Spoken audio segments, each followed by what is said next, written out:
Welcome to the Membership Guys podcast. Kick-ass advice and tips for membership site owners. This is episode 46 of the Membership Guys podcast. I'm your host, Mike Morrison. I'd like to thank you for downloading the latest episode of the only show that gives you proven, practical tips, tactics, and advice on how to grow a successful membership website. On today's episode, it's our concluding part of my two-part interview with Nathan Chan, the guy behind Founder Magazine, which is a very successful digital magazine all about online business and online marketing. But one of the things that Nathan's very well known for is his success in building an Instagram following. He managed to build hundreds of thousands of engaged followers on the Instagram profile for Founder Magazine and was so successful that he turned everything he'd learned in his tactics and strategies into a course that was very well received, very popular, teaching other people how to build their own Instagram followings and really utilize Instagram as part of their social media marketing strategy.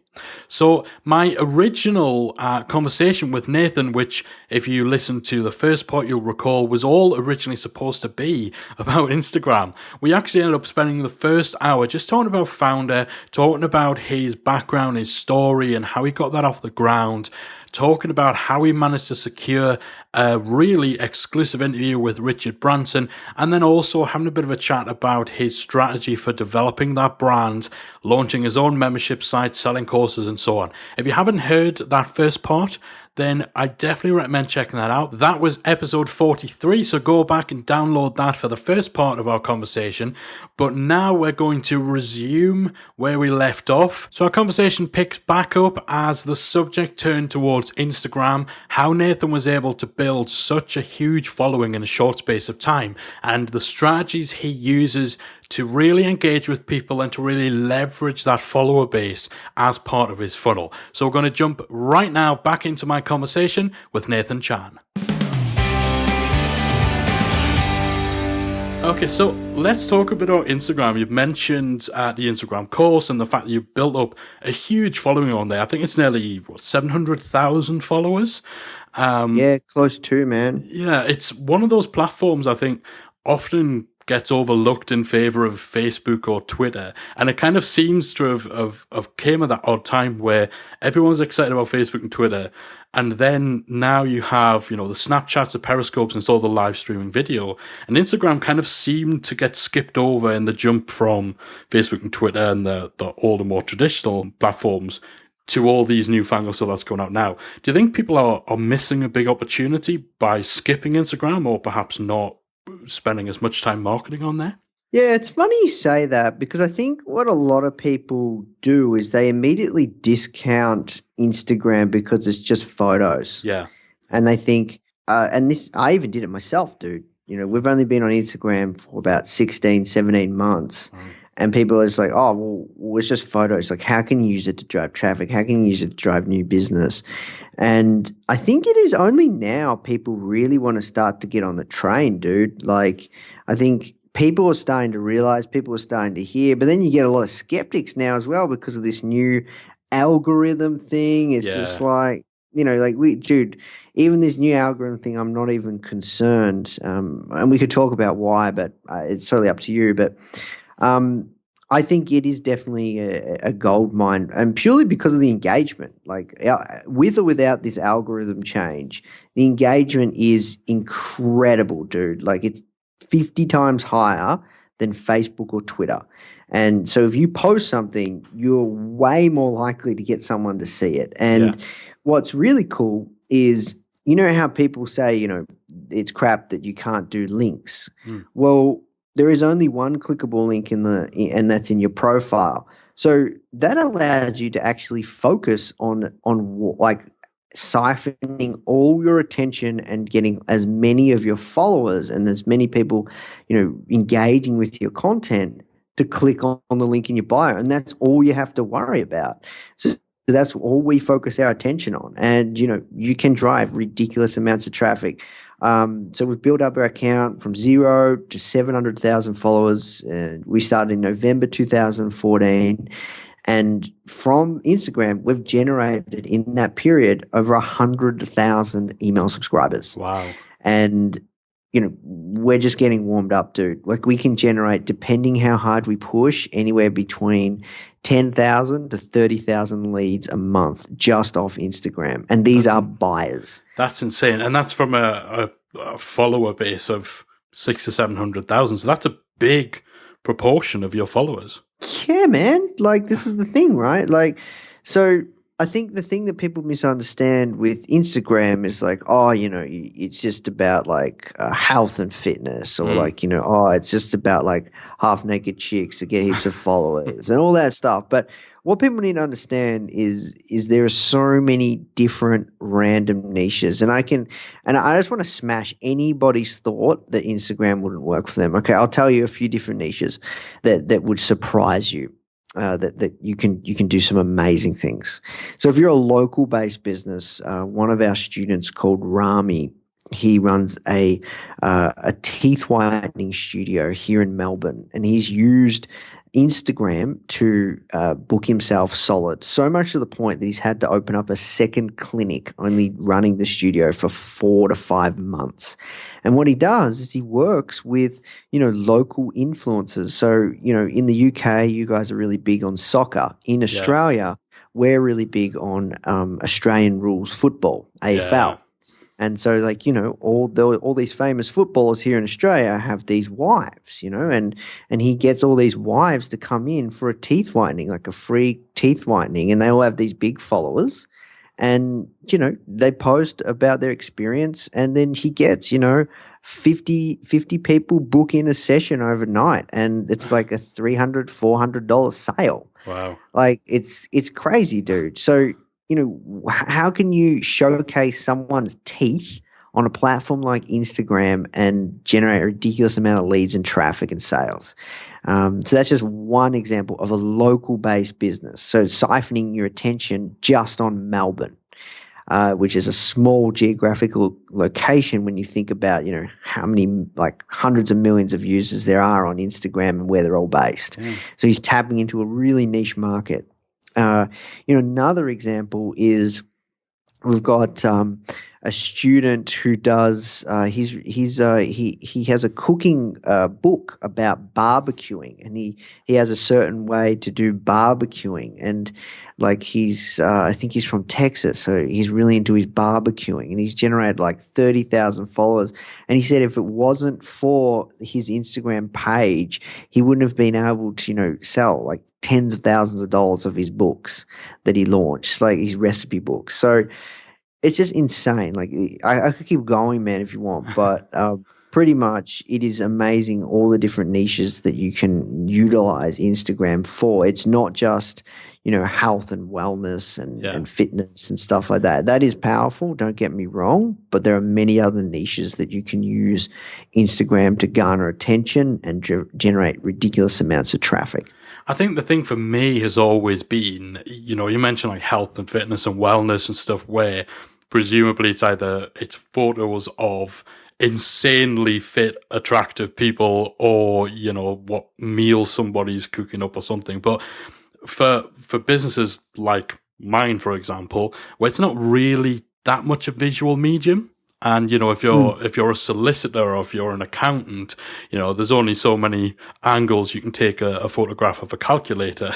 How should those people in that, where their business is by its nature not a visual business, what sort of approach should those guys be taking to really tap into Instagram?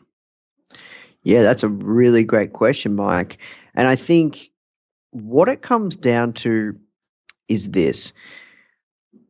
Some would argue, if we didn't have the magazine and we didn't have the podcast and we just had a blog and we just produced entrepreneurial-based content, you could say that we're not a very visual business either, right? Yeah. And what do we post that our audience loves? Just flat out quotes, startup tips, facts, you name it, dude. So whether you're an accountant, I don't know, like the first thing that I would do is I would look to see if there's any businesses in your niche or market that are crushing it on Instagram. So maybe it's just Instagram ads. I Yeah. don't know. I'm not sure. But, services like accounting that aren't very sexy, yeah, look, I would accept your challenge in saying maybe that might not work. Services like accounting or, like a local, no, I reckon a local physio would work really well. But maybe like if you're a local accounting bricks and mortar store, maybe it won't work. Maybe the play would be focusing on SEO. I don't know. But the first place to look is to see if anyone else is doing it. And also to think about what's valuable to your audience. So, for example, as an accountant, do you service the world or do you service just your local area? If you service the world and you talk and like we do with Founder, we service the world and we talk about entrepreneurship, startup tips, facts, and all those other things. Like accountants are looking for other businesses, so there's no reason they can't post similar content to us Yeah. and land clients if they can service the world. You know what I mean? Like, I believe if you're a local accounting firm, but let's say you can service not just Australia or whatever. I don't know, but I believe yeah, you should be. Yeah, look, for sure. If you are a local accounting, I'm just talking myself into it and thinking about it. If you're a local accounting based business in Australia, there is no reason that you can't post epic content around business and entrepreneurship because they're going to be effectively your clients, business owners. Yeah. You talk about, financial tips and advice and all those other things. There's no reason if you build that relationship with other business owners, just like we have for Founder. We've got mainly business owners and entrepreneurs and founders. There's probably a lot of entrepreneurs there, but still big proportion of people that have money that buy our products and services. Then it's a similar type service offering, right? Yeah, I suppose it's just finding the overlaps in terms of the broader stuff that your audience are interested in. Yeah, like I have no doubt, Mike, if we posted an image saying need an accountant in the UK, press on the link in our bio, let's say we hypothetically did ads, I'm sure we could generate people hundreds of leads. I'm sure of it. Cool. Challenges laid down. We're going to see an we'll see an Instagram for accountants course out soon. But yeah, look, I hope that answers your question. It really does depend on the niche. I think the most important thing is to think about what's valuable to your audience, how you can help them, what's cool, how you can serve them. Yeah, I think for me, I've just started using Instagram maybe 4 or 5 weeks now, and I haven't really poured myself into it too much. I've kind of thrown together a couple of quotables in Canva, and it's more just kind of a visibility branding thing. But we had a member join up, and she sent us a little note just kind of saying, love the site, love what you're doing. Just so you know, I've been trying to find something just like what you guys are offering. Didn't have much luck. Went on Instagram, searched for hashtag membership sites, and found your Instagram and then joined because of that. Boom. Crazy. Yeah, dude. I know, for example, for what you do, bro, like there's a lot of bloggers on Instagram. Yeah. How many bloggers could create a membership site, man? Because they got a community, right? So like there's something there. It's all about that perception as well. Like, and thinking outside the box. Definitely. So yeah, I've kind of got it in mind. I need to step up that side of things. But I think for me, and this is probably why Instagram is I find a lot cleaner than a lot of other social channels in terms of it's not as noisy. Twitter is just a wall of noise now. I don't know if it's the same for you, but it just seems like such a noisy platform that's a little bit all over the place. Whereas Instagram, there doesn't seem to be as much junk, as much rubbish posted. And I'd imagine part of that is I don't know if Instagram, whether you can automate it in the same way you do with Facebook and Twitter. But yeah, for sure, I need to kind of hammer down a bit and use that, because I think I'd only posted 3 images and it landed a new member. And that was probably a total of about maybe 5 minutes of effort. So it's not a bad return. Yeah, no, that's awesome, dude. Like, I have no doubt that you could do really, really well on Instagram. And, a lot of these bloggers want to create membership sites or they need to know about the power of creating membership sites. For sure. So for someone who's just getting started out, maybe they're running a membership site, they're putting out blogs, they're putting out podcasts and other content to promote it. They've got the community, they've got the courses, all that sort of stuff. So they've got material and they've got a product and they've got a community.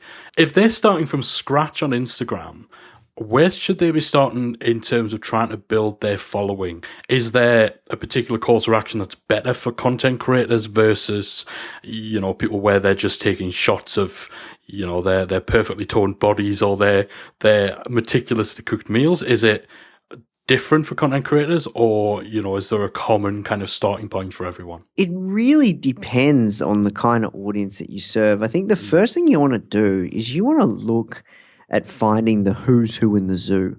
Who are the influencers on Instagram? Who have ridiculous amounts of followers?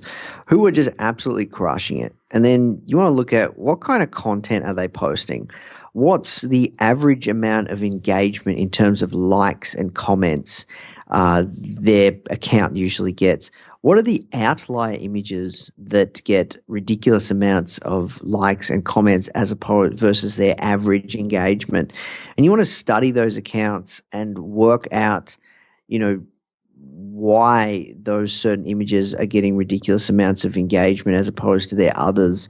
And I think from there, you need to come up with a content strategy. And I think the most important thing when you're first getting started is committing to that content strategy and never stopping. Yeah. Because the moment you stop, that's when you lose. Yeah, I suppose it's kind of approaching it or remembering that it's a content channel. So the same way you'd approach blogging and you'd stick to your schedule there, and the same way you'd approach podcasting and you kind of get to know exactly, bro. Yeah, it's interesting you mentioned as well with influencers, because certainly I'm seeing just from getting started with using it that quite often the influencers on Instagram aren't necessarily influencers that you would, think are the big fish on other platforms. It's not, there's people who are built up, very big audiences, but Instagram's kind of the only game they play, so to speak. Yeah, man. That is very, very true, because I don't know why, but the way that I guess some of these social media platforms are working, kind of like Pinterest, is people create these vision boards, dude. And there's a lot of inspirational vision boards for any single market or niche that you could imagine. And a lot of them are run by people that actually don't really have a business behind these vision boards. Yeah. And these are people that you want to be collaborating with and thinking about working with and looking at what they're doing and looking at the kind of images that they're posting and because whatever market or niche they're serving and that you're both serving, whoever that market is on Instagram, they think that content is valuable. They think that that's cool because the way to get started on Instagram is just think about what is cool for your audience that you can post every single day, and just constantly work it out. And over time you build up momentum, and the more momentum you build up, dude, the faster you grow. And it's just like snowball. It literally is a snowball, man. Like when I first started, the first month, we got.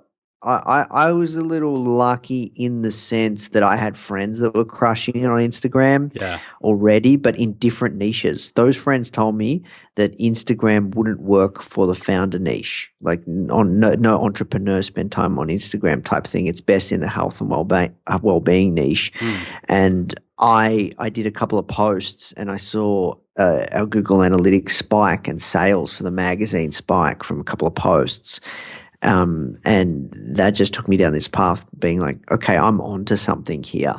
And then I just battle tested it and just absolutely growth hacked the absolute crap out of it. And during that time, I just kept building momentum, Mike. And, now we built so much momentum. It's just like, why would you stop? Like we would just never stop. We will exhaust that traffic, like that channel forever until there's we cannot drive any more traffic. We can't build a relationship with our audience anymore. But like I have no doubt that in 2 years from now, when Instagram's still around, like the Founder Magazine account will have millions and millions of followers, and we'll still have an amazing relationship. Maybe not as many. Well, I'm sure probably not as many people will see the posts as they do now, but still a decent amount will see them, and we'll still keep growing that audience. Like it's a real asset for us. But by then we'll be focusing on other platforms and doing all sorts of things. Yeah, for us, it's like, because we've built up that momentum, the difficult thing is to know you're doing the right thing. Yeah. Yeah. Because there's so many channels. There's so many different ways to drive traffic. Do you use social media? Do you use, do you do content like around blogging? Like, do you do paid traffic? Do you do, affiliate partnerships? Like, what are the things that you should be doing? People get lost in so many different choices and so many people saying this works for me, then it'll work for you. And all you can do really is just test. And, I tested Instagram and it worked for me, and it worked for Founder, and, we absolutely crushed it. And then, people in our community said, oh, I want to try this out too. And then, we created this little course, and, we had amazing results. I was working for all these other crazy niches. And then, we have hundreds of successful students now if they actually do the work. Yeah. So the question needs to be, I think, is what is it going to take for you to do a decent test and actually follow a framework that works? And if it does work, why would you stop? Absolutely. And in terms of the content you put out, you talk about a framework there. Is there a particular approach in terms of, sending out your, I suppose, the calls to action? You talk about, you have that one link in your profile, and obviously every single piece of content you put out on Instagram presumably shouldn't be click the link in the profile, click the link in the profile. How do you kind of approach it as a campaign where that for this issue of Founder Mag, we have, this period of time, this length of a window. During that time, we're going to do X amount of calls to action in Instagram. Is there a ratio? Is it, 3 pieces of, what's the secret to it, man? Yeah, I really like thinking about how Gary Vee talks about it, jab, jab, jab, right hook. Yeah. We probably do a few more jabs though. I know for a fact, Mike, that the more we post, the faster we grow. So, we post anywhere between 4 to 10 times a day, and that allows us to do more right hooks. Yeah, yeah. And in terms of, we do have a little bit of a formula, but the main thing is we probably post like 6 to 8 jabs, and then after that, one right hook. And that right hook may be our ebook, it might be about the podcast, or it'll be about a magazine issue. And it doesn't have to be the latest issue. It can be about previous issues or whatever. And the trick is to actually mix up your clickable link and have different lead magnets, because certain people in your audience are interested in certain things. Yeah. So right now, our biggest problem, Mike, is we don't have enough product, bro. Literally, we do not have enough product. Right. Literally, if we were to really capitalize on our Instagram page, we would be rotating our link in our bio at least 4 to 5 times a week. And we'd say, okay, Monday, we're going to promote how to find a mentor guide, which is going to lead people down a funnel on a how to find a mentor course. And then on Tuesday, we're going to promote how to start a business guide. And then that's going to lead to how to start a business course. And then on Wednesday, we're going to promote our Instagram ebook, which is going to lead to our Instagram course. And then on Thursday, we're going to, can you see where I'm going with this? Because there's certain people in our audience on certain different parts of the entrepreneurial journey. So, we promote our Instagram course and the ebook, which takes people down our funnel. But there's a big proportion of people that actually might not give a shit about Instagram because they haven't even started a business yet, man. Yeah. You know what I mean? So if you were to do it really, really well, and this is what we want to work towards, that's the way you would do it, bro. And the more you post more jabs, the more it gives you excuses to post right hooks. Love it. And if you're putting out like 10 pieces of content or 10 posts per day on Instagram, you're getting maybe one or two of those right hooks in for each. Correct. Of them. Cool. And you want to be hitting all time zones. Yeah. Yeah. Do you kind of, this is maybe spinning off a little bit, but do you like align that with your other social media? So if you're pushing, one particular lead magnet for, the next day or two, do you do the same on other social channels, or do you make sure that you're not, you're mixing it up on other social channels, or do you kind of focus on Instagram as just its own thing? Yeah, we focus on Instagram as its own thing, but Gary told me off about this when I spoke to him on the podcast, because I was like, okay, so we're crushing on Instagram, bro. So we just keep doing that, just focus on that one channel. That's what everyone says to do. And he's like, no, you need to conquer them all. And now we're going to work on conquering them all. But to be honest with you, Mike, we have an automation service similar to Edgar on our Facebook and our Twitter, and we don't even really do calls to action on there. We just focus on Instagram because it just drives so much traffic. But we're a little lazy. We're going to start focusing on the other channels now. But yeah, look, our Facebook's 20,000 or something. Our Twitter's close to 100,000. So yeah, it's not too bad. Yeah. Yeah, although in fairness, I am convinced that Gary Vee has 2 or 3 twin brothers, because even just keeping up with them on Snapchat, like it's nuts. It is insane. Yeah, no, he has a team though, bro, that just focus on it, and that's all they do. And we've just focused on Instagram, and we have the resources there. We should be able to focus on other channels. Yeah. But my thing is usually I have to work it out, and then I hand it over to the guys. Yeah. Rather than just letting them come up with the strategy, roll with it, and just get a stamp of approval from you later on. Yeah, I don't know. I think we've got an amazing team, Mike, and I'm so proud of the team we're building. I wouldn't be able to do, and Founder wouldn't have been able to grow as fast as it's growing if it wasn't for our team. But at the same time, right, you care the most about your own business. No matter what, right? So I think that. And this is not, and I'm not saying I'm better than any of my teammates. In fact, all of my teammates, all of our team members are smarter than me. I'm a terrible writer. Jonathan's an amazing content crafter. I'm a terrible editor. Tate's an amazing editor.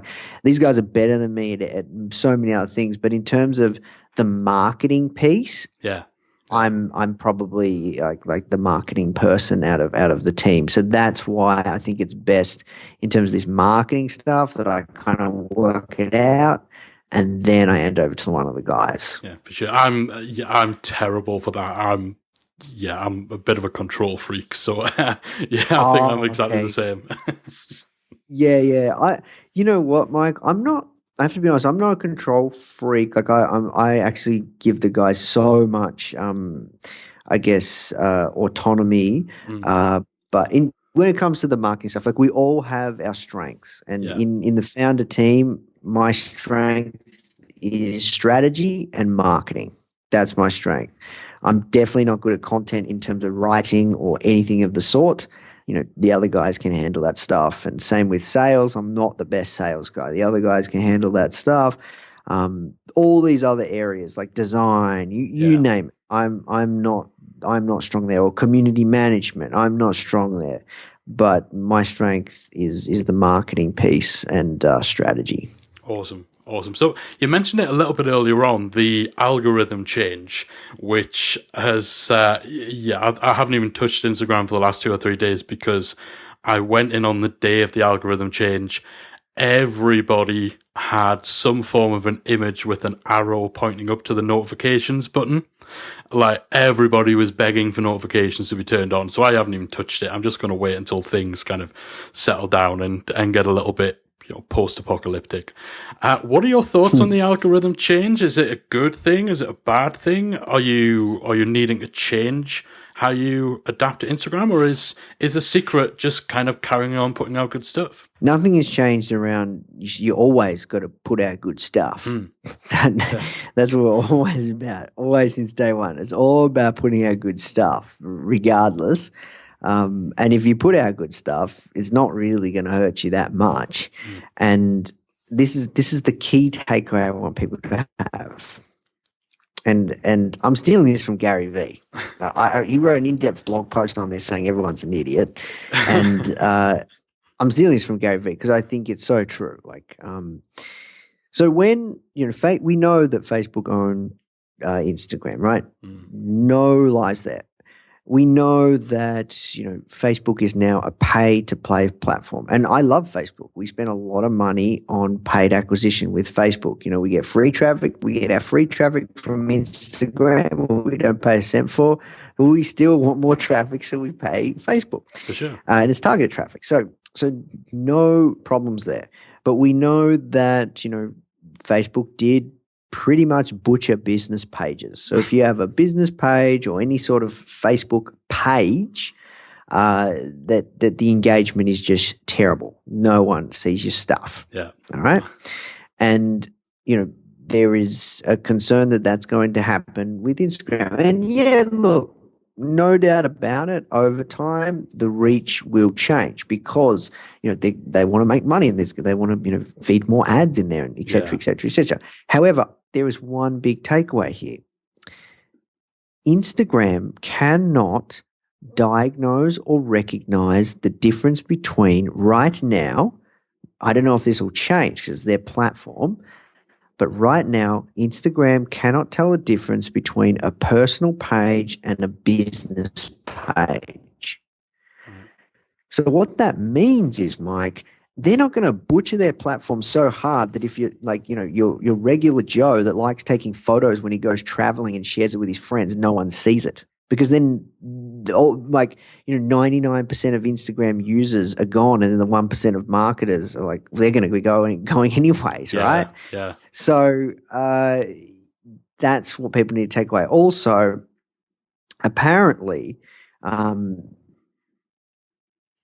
the relevancy type feed is only for the first 10 images, and then after that it goes back to chronological. Right. So it's not like the Facebook news feed where it's constantly relevancy. It's actually apparently the first 10 and then it goes to chronological. And if you post great content and people like your stuff, you get good engagement. Yeah, it's kind of like with Twitter, where Twitter do the, what you missed kind of thing for the first however many, and then it just goes to your regular timeline. Although they've messed about with that recently, but it's the same sort of thing. It's not as full-blown as Facebook. Yeah. So look, I'm not too concerned. I think Instagram still has a lot of room to move. And we'll be riding that wave for a long time, man. Awesome. And I suppose, the worst case scenario with it is I love Facebook advertising. Most people you'll speak to, there's complaints and they are a little bit crazy when it comes to closing down accounts and so on. But in terms of return on investment and targeting options and all that sort of stuff, Facebook is insane as an advertising platform. So yeah, bro, we love it too, man. Yeah, if in 5 or 6 years' time you can do the same sort of stuff with Instagram advertising as with Facebook advertising, then from a marketing perspective, it's not all doom and gloom. It's not the end of the world. Yeah, dude. It's 100% fine. And you know what the best thing is? If you get in now and actually start building your email database like we have, no stress there either, bro. Yeah. I mean, I don't know if you can do this yet, but can you actually the whole pixeling thing that you do with Facebook, which is so awesome. Does that come into play with Instagram advertising now, or I've not really looked into Instagram advertising at all, but is that an option? Can you pixel people who visit your website and then show them images on Instagram? Yeah, so look, with full transparency, Mike, when it comes to the ad front, we have an amazing agency that we use for Facebook ads and Instagram ads, because I've never mastered any of this paid acquisition stuff, and I think it's changing so much. It's best that we pay someone else to do it. Yeah. However, we you can do retargeting with Instagram ads. Cool. Yes. Awesome. Nathan, thank you so much for giving so generously of your time so late over there in Australia as well.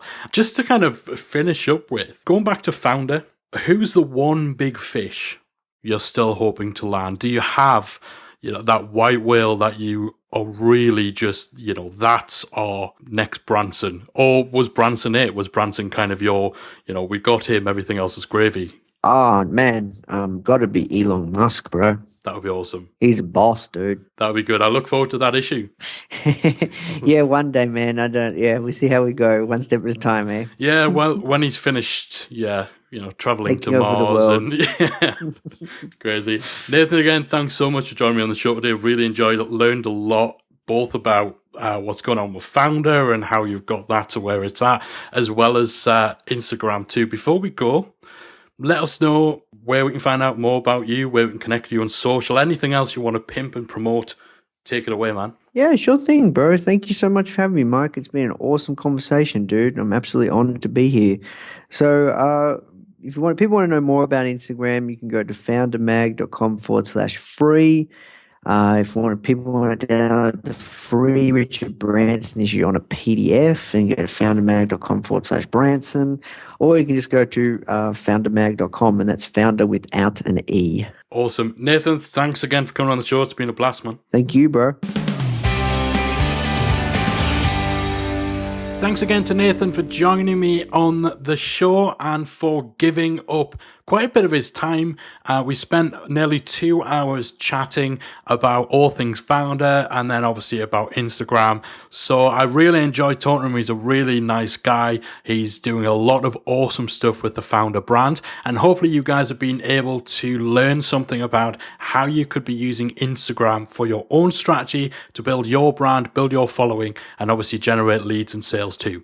That's it from me for this episode of the Membership Guys podcast. Thanks once again for downloading the show. If you've enjoyed the show, make sure you head over to iTunes or Stitcher or wherever the hell you found this episode, wherever you subscribe to us. Leave a nice positive comment, a nice 5-star review. And as always, we'd love to hear any of your thoughts, questions, suggestions on our Twitter account too, @MembershipGuys.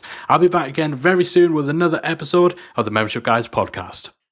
If you've enjoyed today's episode of the Membership Guys podcast, we invite you to check out the membersiteacademy.com. The Member Site Academy is the essential resource for anyone at any stage of starting, growing, and running a membership website. So whether you're still figuring out what your idea is going to be, or whether your website is already up and running and you're just looking for ways to grow it and attract new members, then the Member Site Academy can help you to get to the next level. With our extensive course library, monthly training, exclusive member-only discounts, perks and tools, and a supportive, active community to help you along the way with feedback, encouragement and advice, the Member Site Academy is the perfect place to be for anyone looking to start, manage and grow a successful membership website. So check it out at membersiteacademy.com.